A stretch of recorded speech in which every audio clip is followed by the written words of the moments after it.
Masa pandemi seperti sekarang ini banyak kegiatan bermanfaat yang bisa dilakukan untuk menjaga ketahanan pangan secara mandiri. Seperti yang dilakukan oleh prajurit TNI Angkatan Udara Pangkalan Udara SIM Blang Bintang Aceh. Prajurit TNI ini berhasil bercocok tanam sayuran dengan sistem tanam hidroponik. Selain untuk dikonsumsi sendiri, hasil panen juga diberikan secara gratis kepada warga sekitar.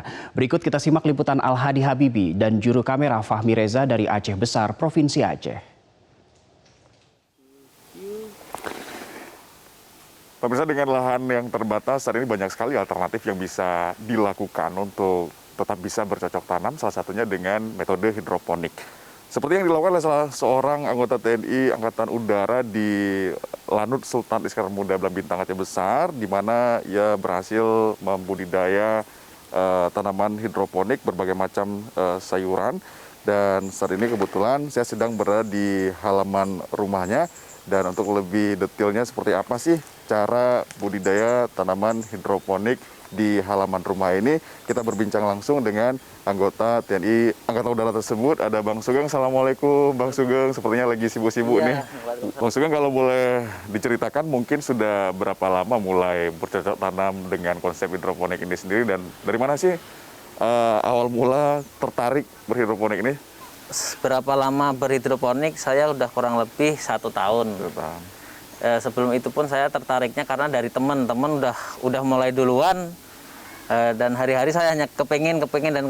Tapi pas suatu saat saya ada waktu pulang ke Jawa, kebetulan rumahnya kawan ini di Bandung. Nah itu saya main ke sana, diajarin secara omongan saja kayak gini. Nah habis itu pas pulang dibawain benih. Jadi mau nggak mau harus saya tanam kan. Nah terus dibilang sama temen ini, nanti saya mau lihat hasilnya kayak gitu kan. Nah pas kembali ke sini saya kepikiran untuk segera membuat. Nah, dan saya berpikir gimana caranya dengan membuat dengan dana yang seminimal mungkin gitu. Dengan cara memanfaatkan seperti styrofoam ini dan seperti aqua botol yang kita lubangin seperti itu. Jadi secara biaya sangat murah meriah begitu ya? Iya, murah meriah, istilahnya kita nggak harus banyak ngeluarin dana untuk menghasilkan sesuatu yang sangat-sangat penting di dapur itu istilahnya. Mungkin kalau secara nominal bisa menghabis kira-kira nih, bisa berapa palingan habis biaya untuk bisa bercocok tanam hidroponik dengan konsep seperti ini? Karena kalau kita tahu kalau misalnya melalui sistem hidroponik kebanyakan yang menggunakan pipa paralon kan bisa menghabiskan biaya yang cukup besar gitu ya? Iya, kalau pakai pipa terlalu besar dana.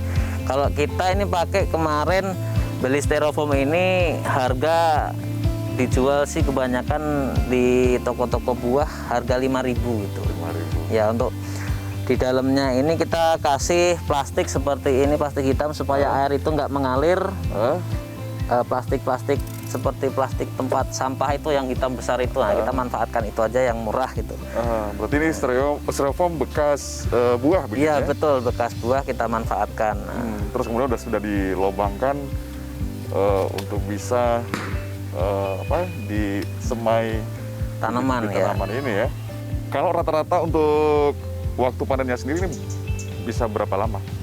Kalau waktu panen setiap sayuran dia membutuhkan waktu masing-masing. Untuk yang paling cepat itu panen seperti sayuran kangkung itu. Nah ini kangkung ini dia udah sangat-sangat bisa panen sekali karena udah tinggi sekali ini. Ini kalau kita perhatikan ada banyak Bang ya sayuran yang ada di halaman rumah Abang ini. Iya, banyak. Ini ada berapa banyak Bang jenis sayuran yang dibudidaya dengan konsep hidroponik ini? Untuk kita sementara ini ada kangkung, ada sawi pakcoy, ada selada, dan ada bayam sama ada seledri.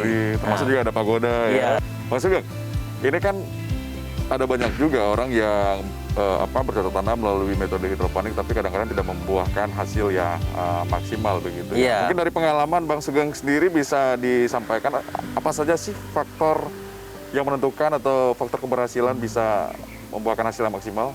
Kalau faktor keberhasilan sih terutama dari faktor semai, karena kan setiap benih dia punya masa expired masing-masing gitu. Jadi yang kalau dapat yang bibit bagus, dia 1 hari sudah bisa pecah dan harus cepat kena matahari. Kalau kita lambat kena matahari, dia nanti akan tinggi Bang. Namanya kalau di bahasa hidroponik dia kutilang, kurus tinggi langsing. Nah itu dia. Jadi kita harus kalau bertahap dari awal tahap semai kita harus memperhatikan udah pecah atau belum benih itu. Kalau sudah pecah harus segera kena matahari gitu. Untuk salah satu faktor keberhasilan menanam secara hidroponik. Nah, setelah itu umur 10 hari atau daun sejatinya sudah keluar, nah itu sudah harus wajib pindah ke air nutrisi gitu. Jadi kalau dia telat ya nanti masa panennya akan mundur itu. Ya, berarti kalau untuk perawatannya sendiri nggak terlalu perawatannya sulit, ya? kita nggak terlalu sulit, cuman mengontrol aja airnya itu masih cukup atau enggak, sama kita ukur kadar ppm-nya untuk Kadar nutrisi tersebut nutrisi. gitu.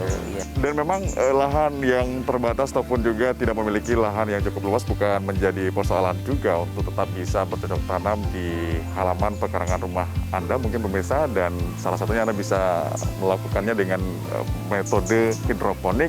Dan apalagi saat ini juga di tengah pandemi COVID-19, mungkin hal ini juga bisa menjadi salah satu upaya juga untuk menjaga ketahanan pangan secara mandiri. Dari Aceh Besar, Al Hadi Habibie, Fahmi Reza, Metro TV.